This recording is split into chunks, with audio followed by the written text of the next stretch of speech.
Assalamualaikum warahmatullahi wabarakatuh. Sebelumnya terima kasih buat Ibu Ratih Bayuningsi selaku pembimbing 1 dan juga Ibu Enirita selaku pembimbing 2 yang telah menyempatkan waktunya dan telah mengizinkan saya mempresentasikan hasil sidang proposal yang berjudul faktor-faktor yang berhubungan dengan sikap Ibu terhadap penanganan kejang demam pada anak di ruang rawat merta Rumah Sakit Umum Daerah Karawang tahun 2020. Baik, Jihad langsung lanjut ke PPT-nya. Di sini yang pertama latar belakang. Demam merupakan salah satu pemicu yang dapat menyebabkan terjadinya kejang demam. Kejang demam merupakan kejang yang terjadi pada 2-5% anak yang berusia di bawah 5 tahun, dengan kejadian yang paling rawan di tahun kedua. Menurut WHO, memperkirakan terdapat lebih dari 21,65 juta penderita kejang demam dan lebih dari 216.000 diantaranya meninggal. Selain itu, di Kuwait dari 400 anak berusia 1 bulan sampai 13 tahun dengan riwayat kejang yang mengalami kejang demam sekitar 77%. Angka kejadian di Asia pada tahun 2007 dari seluruh kejang ditemukan 20% anak mengalami kejang demam kompleks. Berdasarkan hasil survei Demografi Kesehatan Indonesia tahun 2017, angka kematian balita yaitu 56 per 1000 kelahiran hidup. Dan di Indonesia, 16% diantaranya mengalami gangguan saraf dan otak seperti kejang-kejang, gangguan pendengaran, kepala membesar, dan lain-lain. Di Provinsi Jawa Barat, pada tahun 2012, penderita kejang demam di rumah sakit berjumlah 2.220 untuk umur 1 sampai 0 tahun. Sedangkan yang berjumlah 5.696 untuk umur 1 sampai 4 tahun di Bandung, tepatnya Rumah Sakit Umum Daerah Kota Bandung, didapatkan data pada tahun 2010 dengan kejang demam yaitu 2,22%. Dan juga pada tanggal 26 Februari 2020 di Rumah Sakit Umum Daerah Karawang di ruang rawat merta diperoleh data pada tahun 2019 sebanyak 125 orang mengalami kejang demam. Nah, di sini hasil studi pendahuluan peneliti pada tanggal 26 Februari 2020 itu saya dengan wawancara 5 orang ibu dengan anak kejang demam di ruang rawat merta, dan terdapat 4 orang ibu langsung melakukan pertolongan pertama pada anaknya dan 1 orang ibu tidak mengetahui apa yang harus dilakukan. Selanjutnya, rumusan masalah di sini adalah demam ditandai meningkatnya suhu di atas ambang normal.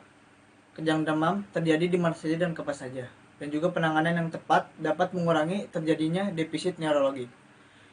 Yang langsung melakukan faktor-faktor yang berhubungan dengan sikap ibu terhadap penanganan kejang demam pada anak. Tujuan umumnya mengetahui faktor-faktor yang berhubungan dengan sikap ibu terhadap penanganan kejang demam pada anak di ruang rawat merta RSUD Karawang tahun 2020. Dan ini tujuan khusus. Yang pertama, mengetahui distribusi frekuensi karakteristik demografi responden meliputi usia, pendidikan ibu tentang penanganan kejang demam pada anak.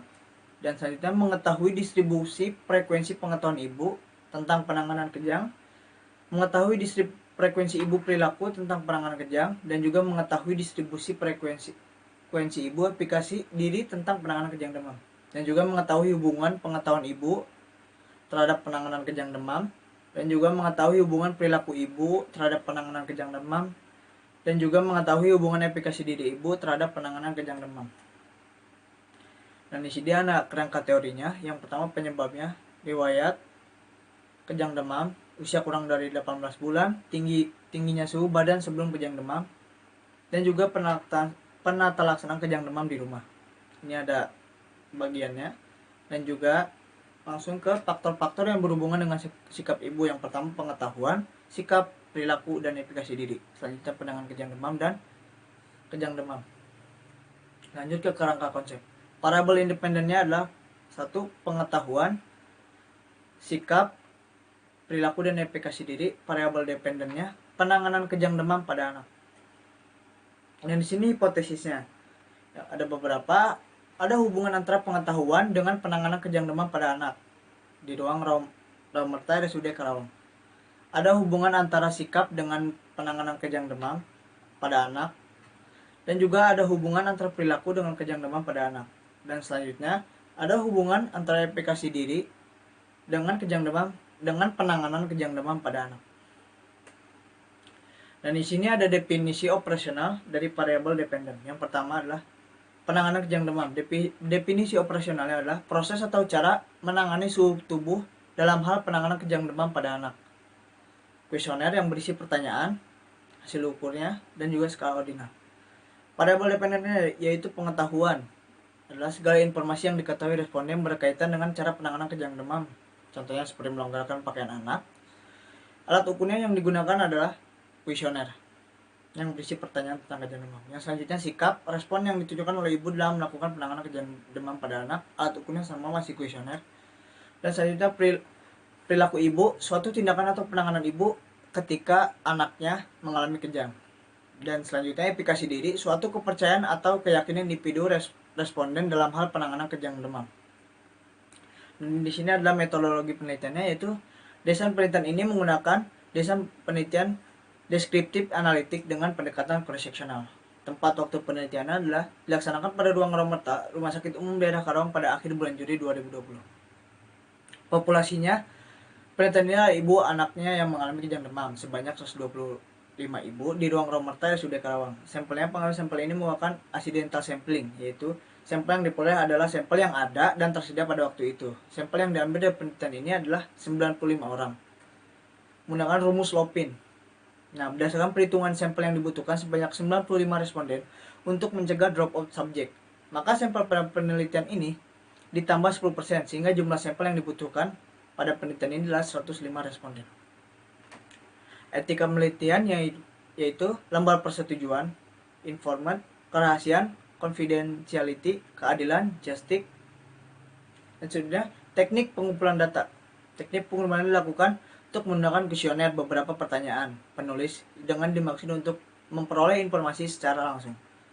Dan di sini ada prosedur pengumpulan data, menyerahkan surat izin penelitian dari Stikes Karisma Karawang kepada pihak RSUD Karawang. Setelah mendapat persetujuan dari RSUD Karawang, peneliti menemui responden, mendatangi responden untuk menjelaskan tentang maksud dan tujuan dari peneliti, memberikan kuesioner. Selanjutnya, mengambil kuesioner yang telah diisi. Setelah selesai, peneliti mengakhiri pertemuan dengan responden. Selanjutnya, pengolahan data, yaitu editing, coding, data entry, dan tabulation. Analisa data.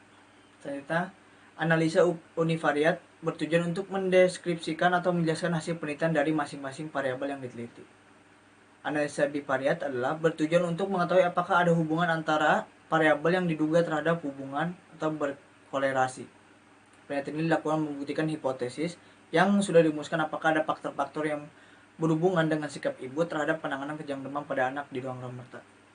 Di sini untuk mengetahui derajat hubungan antara variabel independen dan dependen dapat dilihat dari odds ratio.